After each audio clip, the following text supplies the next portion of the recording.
Most men think they've figured out their body by the time they hit 60. But what if I told you that something you've done for decades, something as private as self-pleasure, could now be quietly harming your heart, your prostate, and even your ability to feel deeply connected? I'm Dr. Samuel Boyd, and after over 60 years of helping men protect their strength, circulation, and intimacy, I can tell you this: it's not the act itself that's dangerous, it's how you're doing it. A routine that once felt harmless can start working against you, silently weakening the very systems that keep you energized and vibrant. In this video, I'll walk you through 7 subtle yet critical mistakes men over 60 often make when it comes to masturbation and how to fix them before they steal your vitality.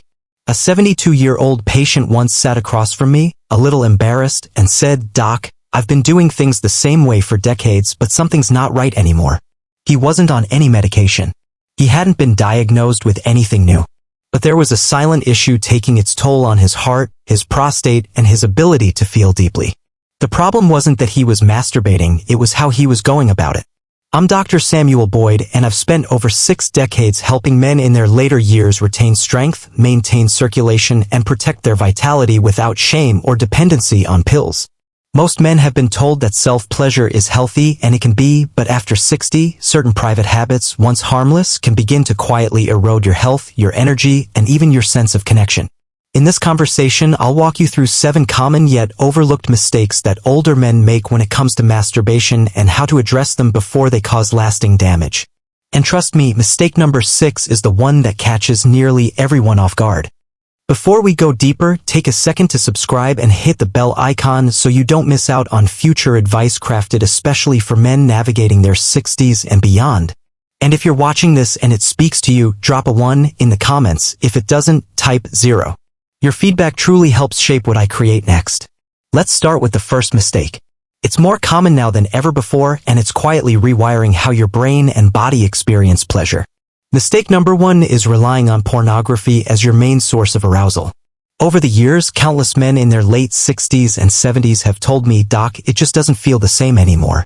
Their body responds less, their excitement fades faster, and intimacy seems like a distant memory.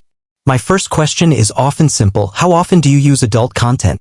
And almost every time, their gaze drops, not out of guilt, but out of realization. You see, our brains, especially after 60, don't handle overstimulation like they used to. High-speed, high-intensity adult content bombards the dopamine system with unrealistic levels of stimulation. With time, the brain defends itself by dulling its own sensitivity. That spark of real, natural pleasure begins to dim. Even when the body is healthy, the mind has grown numb. What's tragic is that many men chalk this up to aging, when in truth, it's a wiring issue. But the good news is this: your system can be reset. So if touch feels less impactful or connection feels absent, consider whether this first habit is the silent thief. Mistake number 2. It has nothing to do with what you're watching and everything to do with where you're doing it. Specifically, the bathroom. Masturbating while sitting on the toilet may feel private and convenient. After all, it's a quiet place where you won't be disturbed. But there's a hidden danger here. That hunched-over posture, combined with the pressure placed on your pelvic floor and prostate, restricts blood flow to vital areas. Over time, it contributes to swelling, dribbling after urination, and a decrease in sexual responsiveness. As a urologist, I've seen the scans. I've heard the follow-up stories. This seemingly harmless habit compresses the very parts of your body that need space and circulation in your later years. If this resonates with you, change your setting. Try reclining or standing. Let your pelvic region breathe. You may be surprised how much your body thanks you for it. Now, mistake number 3 is subtle but powerful. Many older men rush through the experience. Whether it's decades of habit, stress, or just trying to get it over with, this approach sends the body into a state of tension. Fast, shallow stimulation may result in climax, but your nervous system doesn't get the reward it was built for. The oxytocin, dopamine, and serotonin that provide satisfaction, mood boost, and recovery don't get fully released. You finish, but you feel drained, not fulfilled.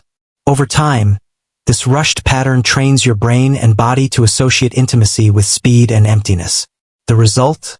Reduced sensitivity, a harder time staying aroused, and even emotional disconnection from your partner.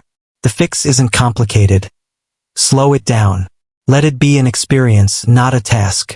Breathe. Pause. Feel. Your body, even in its later years, is capable of deep pleasure, if you give it the space. Now, let's talk about mistake number 4, completely ignoring your pelvic floor. Most men have no idea this muscle group even exists, yet it's central to everything from erections and orgasms to bladder control. One of my patients, a proud former athlete in his late 60s, came to me confused about his declining performance. He was eating right and exercising, but his pelvic floor had been neglected for decades. When you bear down during climax or ignore the gentle engagement of these muscles, you weaken the very foundation of your sexual health. Over time, that can lead to dribbling, erectile changes, and a loss of sensation. But with a simple habit, gently contracting the same muscles you'd use to stop urinating, you can build awareness and strength. This muscle engagement during arousal enhances not just performance but confidence. Mistake number 5 revolves around frequency. Some men go overboard, others go cold turkey, and both approaches create imbalance. When you're doing it too often, usually out of boredom or unresolved emotion, your body can't keep up. Energy dips, prostate inflammation creeps in, and your interest in real intimacy fades. It becomes mechanical. The nerves dull and vitality slips away. On the flip side, some men stop entirely. Whether it's due to medications, religious guilt, or the belief that it's not for them anymore, the absence of sexual arousal causes blood flow to decrease, sensitivity to fade, and erectile tissue to weaken. Most men do best with a rhythm, maybe once or twice a week, done mindfully and without pressure. It keeps your system alive, balanced, and connected. Aging isn't about stopping. It's about adjusting with care. Now, mistake number 6 is something nearly every man gets wrong: using too much force. As sensitivity decreases, many men instinctively grip harder or press more aggressively to chase the sensation they once knew. But force doesn't bring it back, it pushes it further away. Your skin, your nerves, your tissue are far more delicate now. Tight grips and intense pressure can cause microscopic injuries, loss of elasticity, and even nerve damage. The scarring that results can change the shape of your manhood, reduce blood flow, and even cause discomfort during arousal. And the mental toll? You start associating pleasure with strain. You disconnect.